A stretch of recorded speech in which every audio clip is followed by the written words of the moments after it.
Hello, and welcome to the Feeling Good podcast, where you can learn powerful techniques to change the way you feel. I am your host, Dr. Rhonda Borowski, and joining me here in the Murrieta studio is Dr. David Burns. Dr. Burns is a pioneer in the development of cognitive behavioral therapy and the creator of the new team therapy. He is the author of Feeling Good, which has sold over 5 million copies in the United States and has been translated into over 30 languages. His latest book, Feeling Great, contains powerful new techniques that make rapid recovery possible for many people struggling with depression and anxiety. Dr. Burns is currently an emeritus adjunct professor of clinical psychiatry at Stanford University School of Medicine.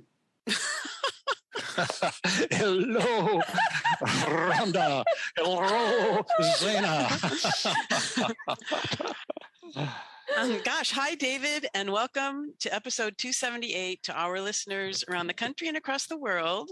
And today our guest is a really awesome team therapist, Zeina Halim, and she's a beloved member of the Tuesday group. She was on our podcast before during COVID, and that was a very impactful podcast when we talked about how COVID in the very beginning of the lockdown, how it was affecting her and her family. Oh, I remember that mom. one. Yeah, I had forgotten about them. That was awesome. Yeah. Did we do forced empathy? Yes, we did. It was amazing. Yeah, that was, you brought your heart to that. And then we did another one on the, I think, achievement addiction or perfectionism, something like that. That's right. Achievement addiction. Yeah. Mm.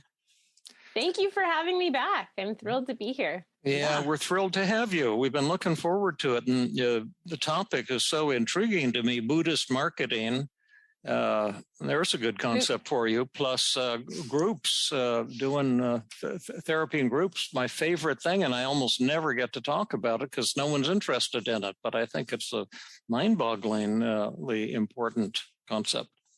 Yeah, I couldn't agree more. I think there's some incredible strengths to group therapy, specifically team group therapy, that are different from individual. And yes, the Buddhist, they're not so much Buddhist marketing, but Buddhist business ethical practices to help your business grow while also being highly ethical and generous. Oh, cool. I'm eager to hear about that. Yeah, tell us, Zaina, what do you mean?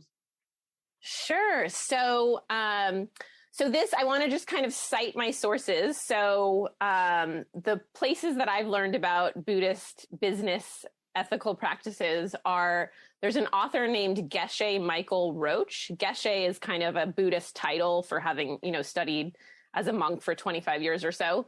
And he's written some wonderful books. The Diamond Cutter is a translation from the Buddhist sutra with the same name. And Karmic Management is another one of his books. And then my personal teacher, Fajun Shakya, has also taught me a lot. So the idea here, and this is something that if I had to start my private practice over again with only one piece of knowledge, this would be it. It's been very, very kind of life-changing for me. So the idea is this part of Buddhism that looks at sort of karma and how when you put out a certain energy or action into the universe, like what that brings back to you. So we're going to get a little woo-woo today. But there's also actually a scientific study that I can mention briefly in a little bit if you want to hear that relates to this. So it's woo-woo, but with some science behind it as well. So the idea is that whatever you want for yourself, this is called the first law of karma. And I think it was the first teacher of the Dalai Lama that stated this first. The idea is that whatever you want for yourself, give it to someone else first. Okay, I'm going to write that down. Whatever you want for yourself, give it to someone else first. And we certainly see that in the 5 secrets of effective communication. Yeah, absolutely. I love that. That's a great parallel. So if you're wanting to have a successful private practice, see if you can help other people with their private practice, or if you're wanting to attract kind of ideal clients that are a good fit for you. Something that I always do is if I help other therapists get paired up with kind of their ideal clients. So if I ever get a referral that I think is not a very good fit for me, I really go above and beyond in trying to find an ideal therapist for that client and connecting those two people together. So those are just some kind of quick examples of what this might look like in terms of whatever you want for yourself, give it to someone else first. Yeah, neat. Tell us more. So the first time that I really experienced that this really works, I was early on in studying kind of Buddhism with my teacher, and I didn't really know that you shouldn't give to the point of kind of harming yourself. And I was sort of over enthusiastic, and I gave another way that you can give generously is if you have any employees, you can be generous with them, and that also brings you kind of financial abundance. And so I had an employee who had a lot of need, and I gave extraordinarily generously to her to the point that it was a real stretch for me financially. And this whole period of time when I was doing this, I had clients just falling in my lap. It felt like they would fall out of the sky and just show up out of nowhere. You know, people were referring clients to me that I didn't even know those people. I have no idea how they heard about me. And so it was just amazing. And ever since then, every time I do these practices, clients just kind of show up. And when I stop doing these practices, the referrals kind of dry up. So for me, it's been very impactful. And I can talk a little bit about what those steps are if you like, but that's just kind of an initial intro to the concept here. Cool. Really cool. Yeah. Tell us more. I love it. Okay, great. Well, so when I've found that in doing this, I do not need to do very much kind of traditional marketing. I just do a very, very small amount. But, you know, if you want it, the best thing is really to do these practices and traditional marketing, and it'll make it kind of even more effective. But for me, I found this and just a tiny bit of marketing has been enough. So one question that people ask is like, well, if you're doing it to kind of focus on yourself or bring yourself more business, isn't that sort of selfish? Which is a great question. And one of the things— you remember what the Buddha said? What's that? If you're not selfish, you better learn how to be. Right. Well, actually, that's kind of the idea here. In fact, Geshe Michael Roach actually says that in one of he has a book on relationships called The Karma of Love. And he actually says, he actually says that your greatest sort of goal is to be happy, because when you're happy, other people will see that and wonder like, oh, what did you do to get happy? And so that's actually a way of giving to others, is that sort of self-care and taking care of yourself first. Mm-hmm. But when we do these practices, whenever we're kind of pursuing the goal of, you know, more financial abundance for ourselves, the idea is like, once we have that, how will that then allow us to give even more to others? So for me, for example, one of my goals is I would love any time that someone asks me for something, you know, ask me for a donation or ask me for some pro bono work, for example, I'd love to be able to say yes, always, when I'm able to kind of give in that way. And so one of my goals of financial abundance is to be able to give more away for free and always say yes when something is asked. Of course, you have to, keep in mind kind of a good balance and healthy boundaries. Like, I'm not advocating turning into kind of a yes person that says yes to everything in an unhealthy way, but yes, every time that it feels like a healthy and appropriate way of giving. Yeah. Can I comment on that just real briefly? Please do. That's kind of worked for me too. As you know, I don't charge anyone for therapy or for much of anything, but I treat people all the time for free. And also, the Tuesday group is free. And what happens then is that people want to give back. Mm-hmm. Mm-hmm. So that there's a kind of a feeling not only of joy, but of abundance. And I have this, Jeremy Carmel and others are approaching me, and they're providing tremendous support so I can create this app I've dreamed about for 40 years. And, Jill comes and teaches with me, and Rhonda comes and teaches with me in the Tuesday group. And we evolve ideas and techniques and theories together. And it's just like a huge kind of abundance thing there.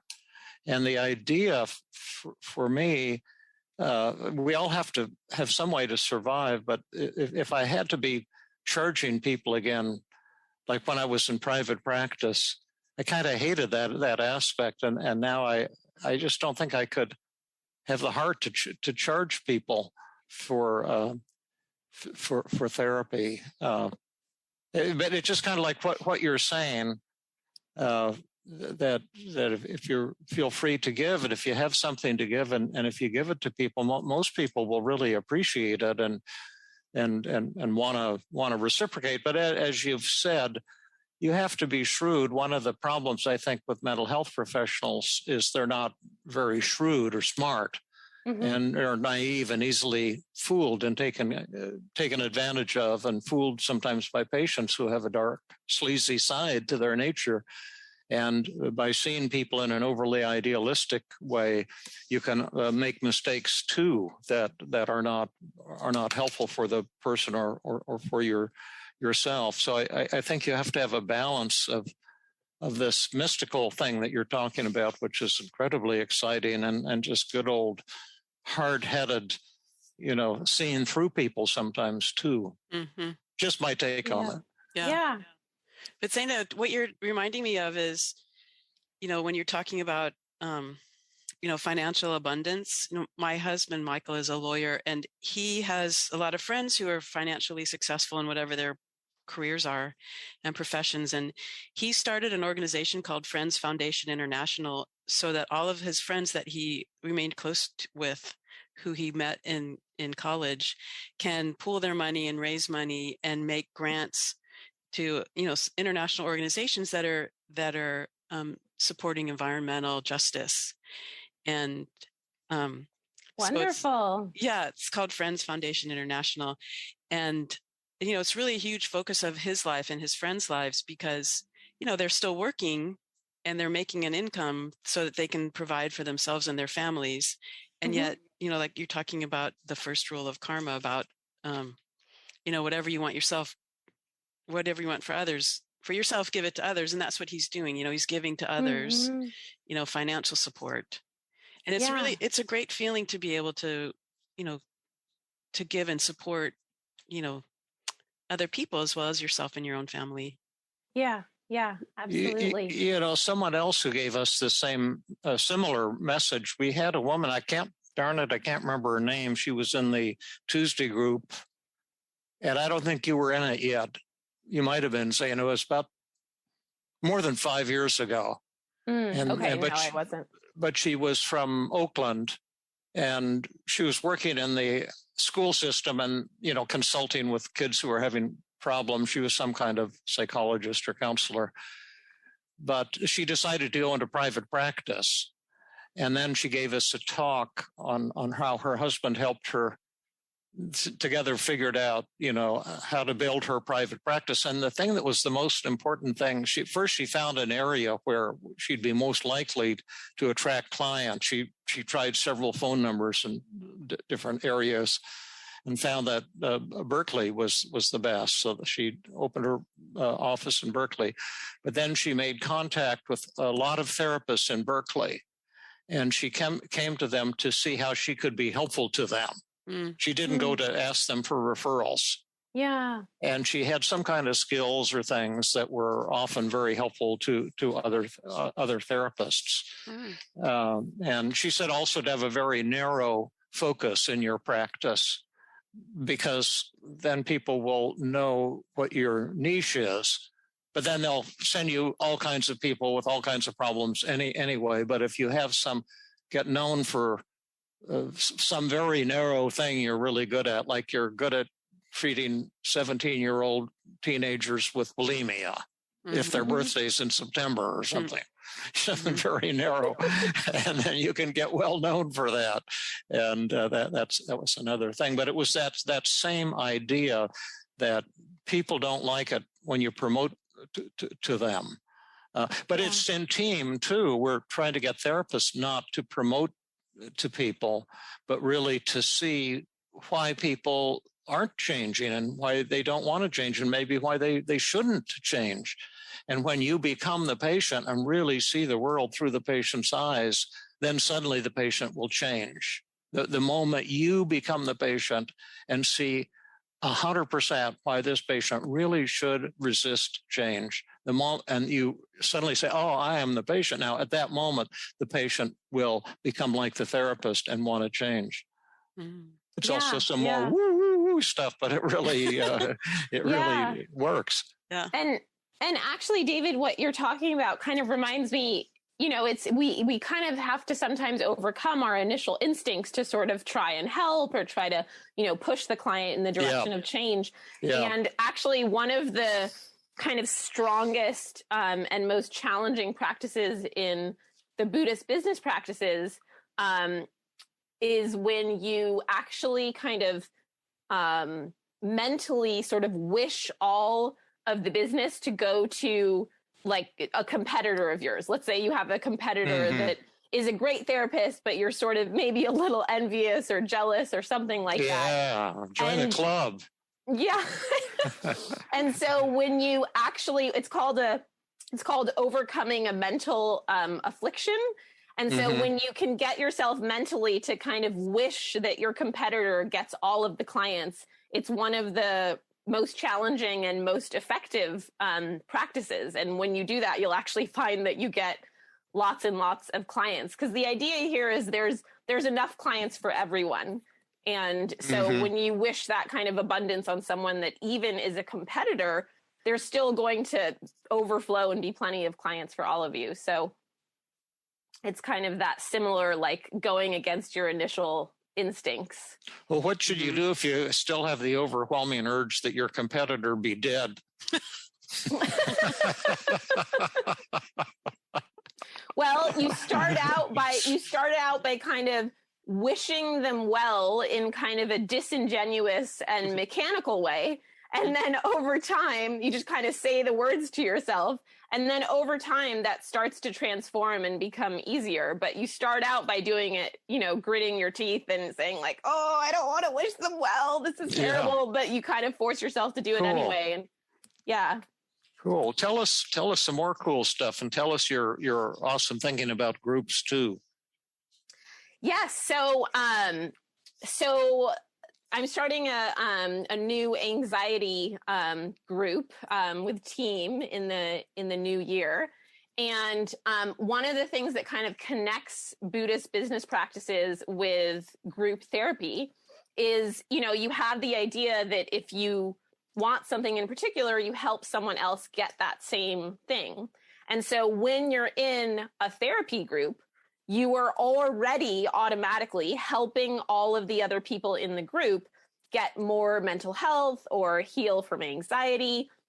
And so there you're using kind of the Buddhist karma practice to not only get, the therapy and what you would ordinarily get from a group, but that connection with the other members that helps you to kind of heal even faster. And when I run groups, I really try to leverage that more, where I kind of have people buddy up with different members of the group each week and kind of help them hold each other accountable in terms of homework and do kind of a check-in, so that the way that they're supporting the others in the group is kind of heightened over and above just showing up for the group each week. Yeah, it's the same way in the Tuesday group when people become small group leaders. Like Jill resisted that for months because she thought she would lose her privilege of being a student. But when you become a small group leader and you're trying to help other people, you learn faster than your students. Definitely. Yeah, it's the same deal there. And I've always loved groups. We developed a big group cognitive therapy program at my hospital in Philadelphia, which was an inner city hospital. And people could come, and it was an alternative to inpatient hospitalization. And it was an overnight facility, but it was not like a hospital. It was just a residential facility, but they did groups all day long. And these were people who were like homeless people. A lot of people couldn't read or write. Most of them had very few resources. And it was just the most fantastic thing I've ever been associated with. And the people were so grateful that the hospital had created this. And when I went there, our hospital was a grade B hospital. But they had a new building and I needed some office space. So I went over there and moved my practice over there. And then the president said, would you help us create a department of psychiatry? And I said, well, if you make it radically new and different, I don't want a conventional kind of what they have over at Penn Hospital, University of Pennsylvania. So I said, we'll treat everyone in groups. You won't have them in the hospital because that's so expensive, but we can take just a floor of a building and make it a residential thing, and they can sleep overnight. And we'll just have them doing cognitive therapy groups from morning till night, 7 days a week. And it was incredibly inexpensive. It was 10 times cheaper than inpatient hospitalization would have been for these people. And they prospered and recovered so quickly. And the result of it, when our hospital's affiliated with Penn, but it was somewhat independent, and Penn didn't like what we were doing. And because we became so popular, our hospital grew, my department, from 2 employees to over 200 in 1 year. Oh, gosh. The programs expanded so quickly. And most of the other mental hospitals in Philadelphia were going bankrupt at the time because managed care had come in, but we were even beyond managed care. And then what happened when the JCAHO came, Penn, who was our mother hospital, said, if you folks get low ratings, heads are going to roll. Because they did not like it all. They felt what we were doing was unfair competition or something. And when JCAHO came, we got the highest rating of any hospital in the history of the United States. Yikes. And the only hospital ever to have been rated 100.0 in all categories. So it was kind of like what you were doing. The hospital was just trying to do something for the community for free, essentially. This is a nonprofit hospital, so they created this program, but it brought, tremendous positivity to the little hospital. Wow, that's amazing. And I wish we did more groups. I think groups are cost effective. They're more powerful. When I treat someone behind closed doors, nobody can see it, so it's kind of wasted. When I treat somebody in a group and they recover before the eyes of the other patients say, I want some of this too. This is great. Their resistance disappears. And it often takes on even a spiritual quality. Really amazing things can happen in groups, but groups can also be far suckier too. So sometimes they're not so great. Yeah. And the opportunities for kind of practices within the group that in individual you'd have to kind of go outside the therapy room to do, in terms of self-disclosure or survey technique. It's like you've got a group right there ready to go. Yeah. Now, is yours going to be an awesome social anxiety group? Social anxiety is definitely going to be a part of it. Absolutely. It's going to cover almost all types of anxiety with maybe a few rare exceptions. So we're going to go through kind of all 4 models of treating anxiety and CBT in the group. So it'll be a great kind of intro to all the different models. Yeah, great. Now, if our listeners want to attend your awesome group, and they're struggling with anxiety, and maybe they're reading my book, When Panic Attacks, and they want to have some practice with these techniques, how would they, could they contact you and maybe sign up for your January group? Of course, this won't be broadcast until January 24. We probably aren't going to start until February, most likely. Oh, okay. So it would be time then. That would be perfect timing. So how would they contact you? Sure. So the best way to contact me is to text me. My phone number is 408 412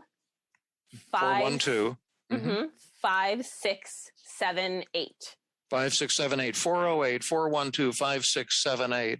And then they can get information. Will these groups be once a week? Is it a 2-hour group? How's it going to work? And how many weeks will it be? Yes. So it's going to be once a week for 90 minutes and it'll be for 12 weeks.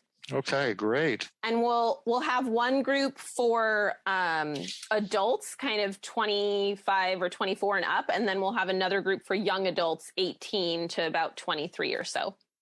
And meeting at the same time, or what? No, those two groups will meet at different times. Okay, So all right.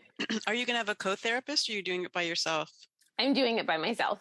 Yeah. Well, this is going to be great. And I wish you an abundance of patience, because if the groups are successful, you're going to be measuring changes in anxiety. Oh, absolutely. And all of that yeah. good Testing stuff. Before and after every session. Absolutely. Well, if the groups are effective, and I predict they will be wildly effective, or, very effective, or whatever, then maybe you can get more groups going, because that's been one of my dreams, because I've always felt that group treatment is far more powerful than individual therapy. It's more cost effective. It's more fun.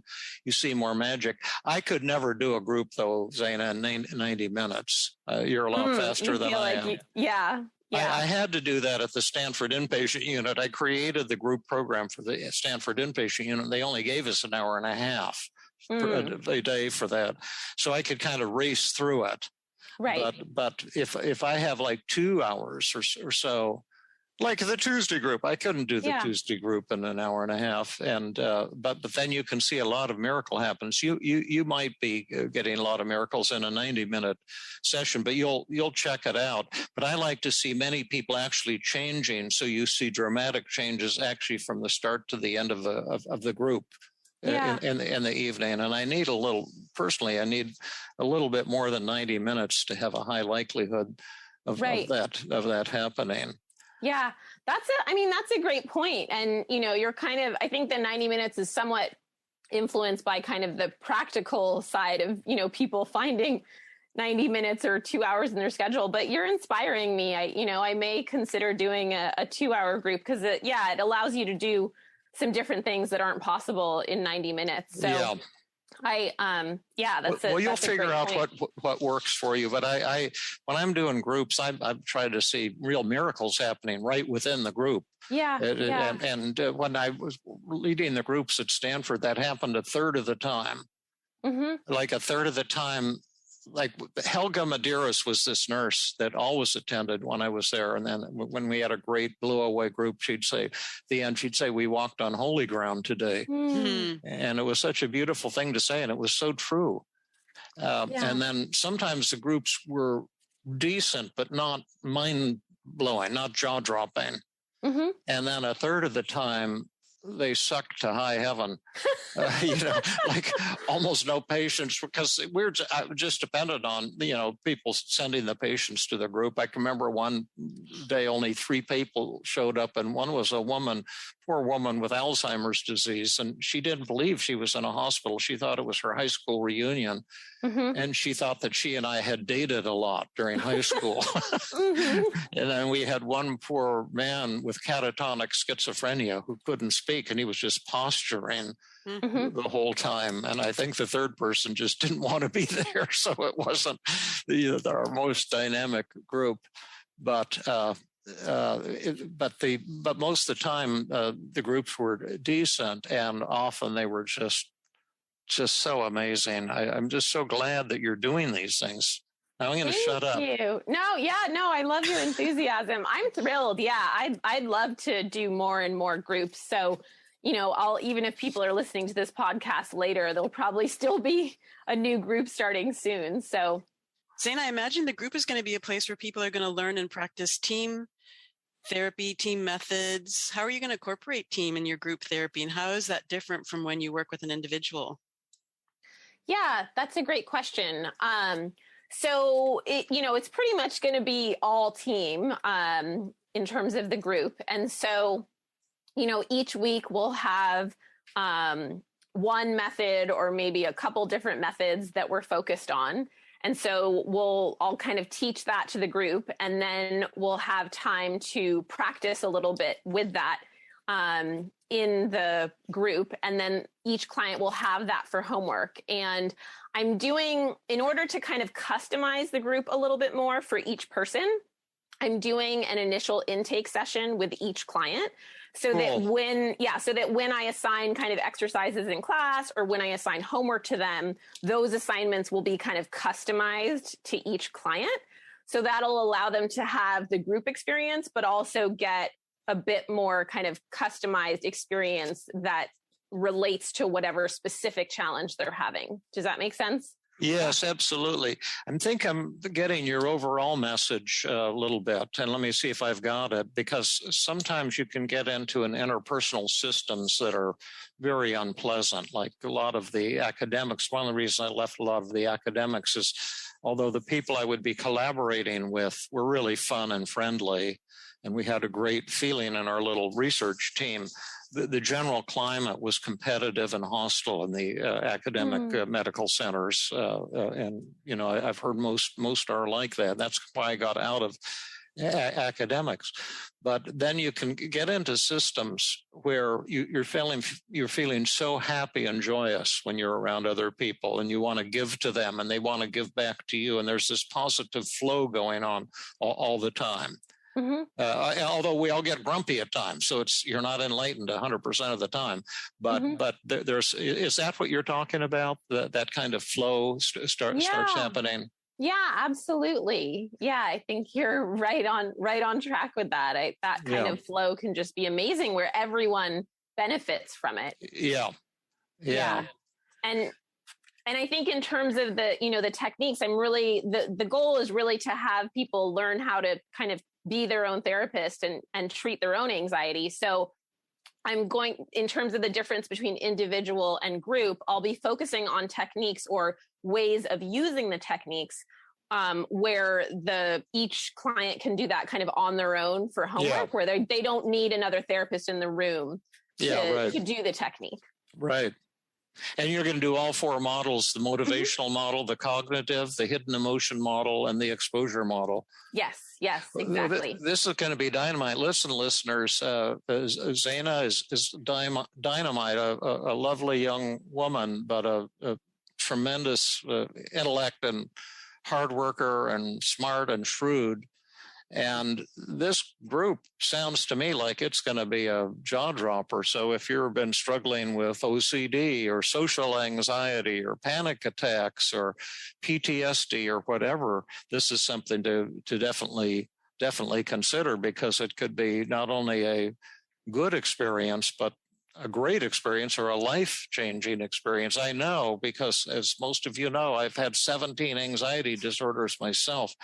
And so I know how sucky it can be from personal experience. And I also know the joy of freeing yourself from fears and insecurities. See, I can smile, watch. I never could have done this 2 years ago. I had a phobia of smiling in front of a camera among dozens of other phobias, and it was very intense. And it's just so nice. I can smile so I'm just so glad you're doing what you're doing, and I hope I can give you an abundance of patience and support, so you will prosper in these new ventures. Thank you, David. I love that you call me a young woman. I'm going to keep riding that label as I get deeper and deeper into my 40s here. Oh, yeah. Yeah.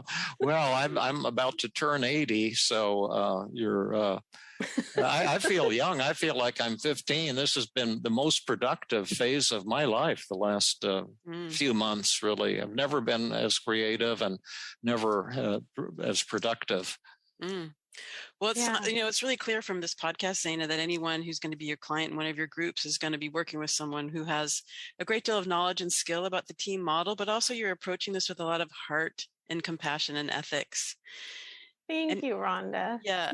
And, I think one of the things that you said when people are in their, not team therapists, but, sometimes we don't know if that's really true in your own little office by yourself. Mm-hmm. And, we appreciate you letting us know all about, the way that you're approaching therapy too is through, these, team therapy, but incorporating the Buddhist practices of karma and abundance and compassion for others. I love that. Thank you. Yeah, it's something, it's just really helped me in my life so incredibly that I'm very passionate about sharing it with others. Right now, I'm kind of doing a small therapist group for the Tuesday night group in terms of therapists that want to learn how to grow their private practice using these kind of Buddhist business methods and through generosity and strong ethics. And right now, I'm actually offering that free. So if there are therapists that want to learn more about that, they can contact me as well. So they would also call you at 408-412-5678, and they can text you at that number and learn about this free training for therapists and how to grow your practice through ethical Buddhist principles. Yes, absolutely. Zaina, how many people do you think you can accommodate in a group? For clients, the anxiety group, or for therapists? No, how many clients? That's a good question. I think about 8, probably. I probably wouldn't go larger than 10, most likely. I think when you get good at it, you can handle much bigger groups, and you might even get into the thing of breaking them down into breakout groups like what we do in the Tuesday group and stuff. You demonstrate it in the large group. Right. At my hospital in Philadelphia, we often had 12 to 15 patients in the groups that were going on all day long. Mm-hmm. And when I was testing my 10 days to self-esteem, which is a module I created for groups, a manual for participants and a leader's manual as well. I did pilot studies all over. And at my father's church in Philadelphia, one of the psychologists did a pilot group there on Saturdays from 9 to 12, actually. And he had an average of 60 people in the groups. Wow. But he'd meet with them as a big group and then assign them they'd go to different rooms in the church and different small group leaders and practice. And then they'd come back for the last half hour and talk about what happened. So if you get an abundance of patients, you can really grow. And as you've seen, we're growing the Tuesday group a little bit now and Rhonda's Wednesday group too. And as long as you have good initial teaching and then can break up to where they practice things, you can expand almost exponentially, Yeah. And Zaina, will your group be online or in person? It will be online.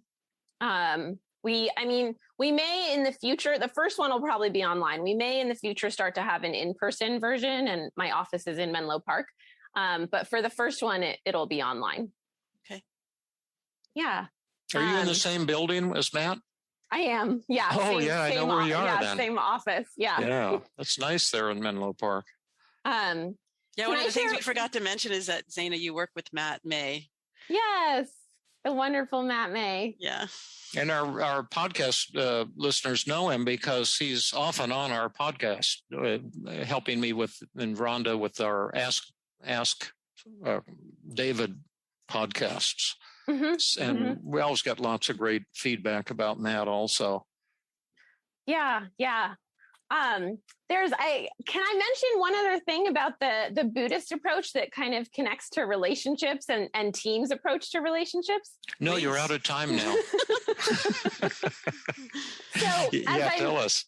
So as I mentioned, the Buddhist approach is not just for business. Geshe Michael Roach has this book called The Karma of Love, and I just wanted to share my personal experience with this. Cool. And I think it relates so strongly to teams' approach of relationships in terms of taking 100% responsibility on oneself. So I was in a relationship several years ago, and it was a great relationship in a lot of ways. But there was one aspect of the relationship that I didn't feel emotionally fulfilled in.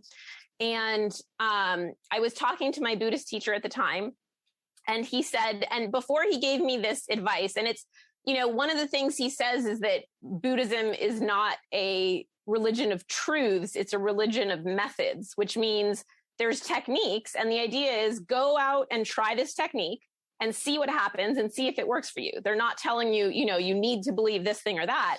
It's just a series of techniques that you try out and see what happens to you. And So before he gave me this assignment, he said, do you have any kind of codependent tendencies? How are you about advocating for your own needs in a relationship? And I said, actually, I'm fantastic. I'm probably too good at advocating for my needs in a relationship. And he said, okay, great. Because this is not a good experiment if you're struggling with kind of codependency and not being able to speak up for yourself.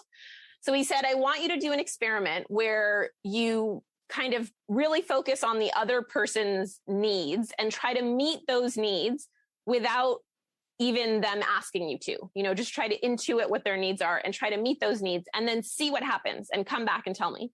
And so I started doing this experiment and I was blown away. Nothing had changed in the relationship that I could observe, but I felt incredibly emotionally fulfilled and nothing else had actually changed. He hadn't started, talking to me in a different way or anything like that.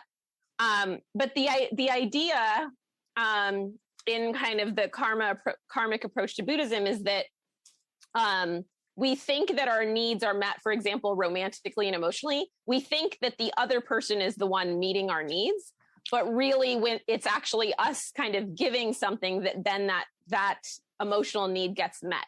So by me trying to kind of meet his emotional needs, I actually suddenly felt totally emotionally fulfilled and it wasn't something that he needed to do differently. So I don't know if that makes sense, but. Oh, yeah, that's so cool. I love everything you're saying. I got an email from somebody recently with a question I'm going to put on an Ask David when we do our next Ask David, Rhonda. Mm-hmm. But it's a question that I've heard for 40 years since I first created the 5 Secrets of Effective Communication. And it afflicted me a lot at first and still on occasion does. But this fellow wrote and says, I try doing the 5 secrets sometimes with my girlfriend or my lady friend or whatever word we're supposed to use. But then I only have one foot in the water and one foot on the shore because I ask myself, when is someone going to do something for me? When is she going to do her part? Mm-hmm. And I have to write back to him, but I want to tell him enlightenment is a lonely road, my friend. Mm-hmm. And if you're going to wait for her, you're going to be waiting and be miserable forever. But that is one of the paradoxes, I think, of the 5 secrets in relationships. You have to take the full responsibility for changing yourself rather than focusing on the other person. The style we do it in the 5 secrets would be a little different from this behavioral style that you mentioned, but it's still the same kind of message, I think. Yeah. Absolutely. Also, what I love about what you said, Zaina, is David talks about when there's relationship problems that we create the problems that we complain about. Yeah. But it sounds like you did the opposite. You created the solution and kind of the love that you're hoping for. Mm-hmm. Yeah. And then I felt it coming back towards me, even though there was nothing that I could really observe that had changed. I hadn't talked to him about this problem or anything like that. So. Yeah, I love how much similarities and alignment there are between the Buddhist understanding. And this is just one part of Buddhism. So I know there might be a lot of Buddhist listeners out there who might be wondering where this is coming from, but Buddhism is very large and there's a lot of different parts to it. So this is one part. How do you find that team overall integrates with your understanding of Buddhism as well as perhaps other religions? How do I find that team overall integrates with my understanding of Buddhism or other religions? Yeah. That's a great question. I think it just integrates incredibly beautifully. I think team is very, very spiritual in that just exactly what we're talking about, that it's really about taking 100% responsibility on yourself in a healthy way, right? We're not talking about kind of a codependent way, but a very empowering and kind of liberating way in terms of like, well, I actually have the power to change the situation, even if it involves another person. That all of that, it's just so much kind of freedom to realize like, oh, I don't need to feel imprisoned by thinking that the other person needs to change in order to get what I want. Yeah, that's so neat. Yeah, so I think that's incredibly spiritual. I see that everywhere in Buddhism. I see that in Christianity. Those are the spiritual paths that I'm most familiar with, but really I see it in kind of almost every religion that I'm aware of is that sort of generosity and, prioritizing others' needs. Right. And also, team is a series of techniques rather than a series of truths. Yes. Methods. Yes. Yeah. Yes, absolutely. It is a series of techniques and a series of kind of mini experiments, like go out and try this technique and see what happens for you. Absolutely. When I was a medical student, I was walking out of the Stanford Student Union in the back, where the tables you can sit outside and eat. And I was just walking over toward the quad, and this fellow came and bumped into me, and he had long hair and bearded, and he looked at me and he says, "You know what your problem is?" And I says, "No, tell me what my problem is. I'd really like to know." And he says, "Well, your problem is you're always trying to grab at the universe, and so the universe always eludes you, and you're always frustrated."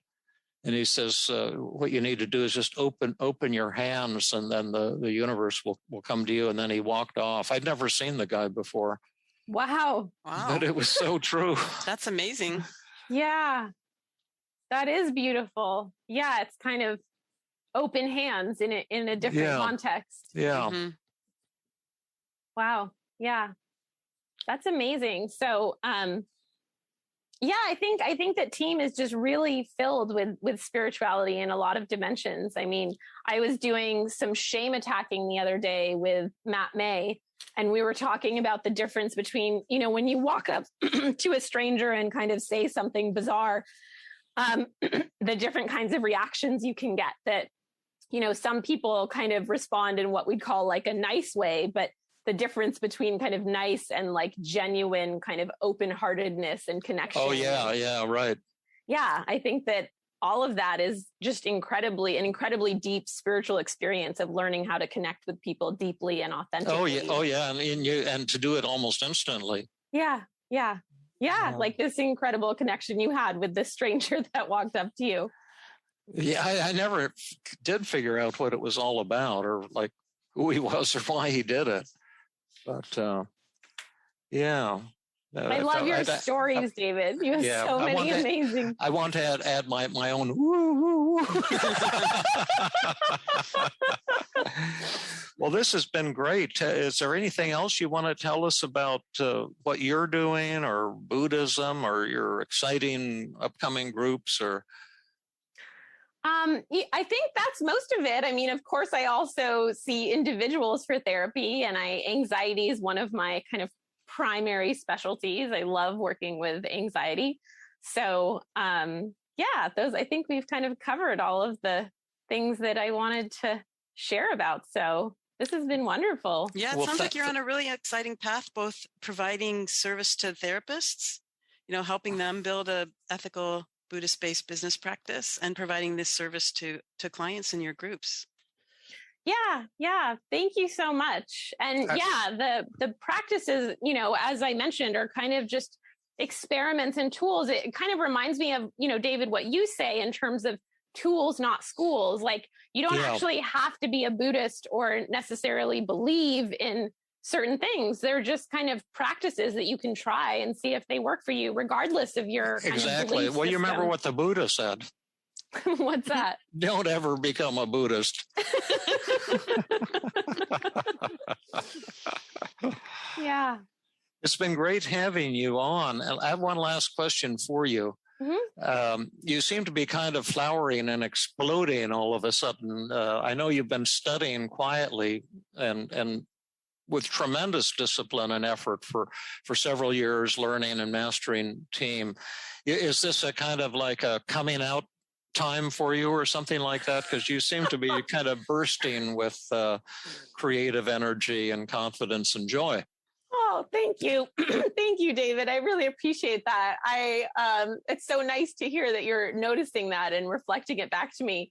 I'm, to be honest, I'll share a small personal thing that it might be about, which is I kind of got out of a romantic relationship. And now that I'm out of it, it's really allowed me to kind of put all of my energy into, my kind of career and how I want to move it forward, and just other creative interests and, the kind of free Buddhist classes to give back to therapists. So Yeah, I feel like this is a real wonderful time of kind of flowering, being able to be generous with people. And so I love that you noticed that. Thank you. It's a very exciting time for me. Yeah, I'm excited for you too. And it'll be fun to get a progress report on all of these great adventures you're embarking on, and going to bring a lot of other people on. So again, if you want to get in on the action, if you've struggled with any form of anxiety, consider Zaina's group that'll be starting really right soon after this